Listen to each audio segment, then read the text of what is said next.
The excoriation of apartheid, turning it into the arch symbol of racist evil in the world, and therefore justifying the destruction of the regime internationally, was not based on the fact that there was suppression and torture and conflict. This happened in many places in the world. Nor was it based on the argument that the whites have a right to survive. Because by and large, rational people know that there is some basis.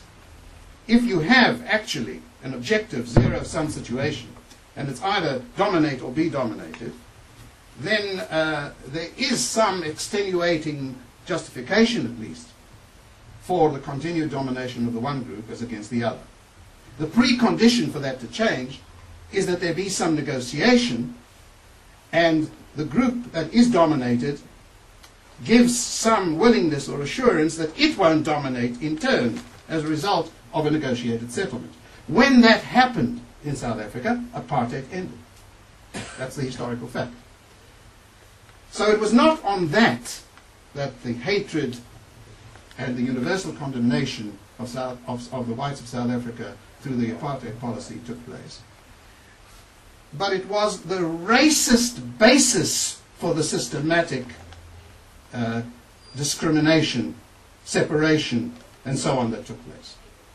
That was the evil that became universally accepted as there was a development in the world after the Second World War of human civic rights as a value and so on. And the second thing that justified those actions against South Africa was the unwillingness of the South African apartheid regime to negotiate a settlement. These were two totally unacceptable features in the eyes of many well-intentioned, liberal-minded people who cared for human rights and so on. This is very important to understand, because the question here is, do either of these two criteria apply in any meaningful sense to Israel? And the answer is patently, absolutely no.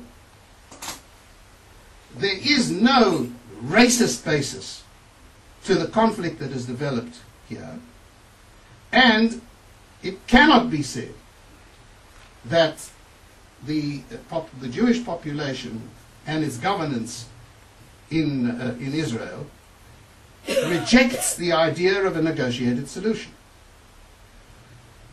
To the extent that it can be shown that it does reject it, grounds are given for that kind of international condemnation that was applied against South Africa. So it's very important to establish and demonstrate the willingness of Israel to negotiate, which is, I think, factually so. So the first great fallacy that underlies the whole apartheid Israel so-called equation is what I've been discussing up to now. The absolute inapplicability of what happened historically in the case of South Africa as applied to the situation of Israel vis-à-vis the Palestinian Arabs or the Arab world.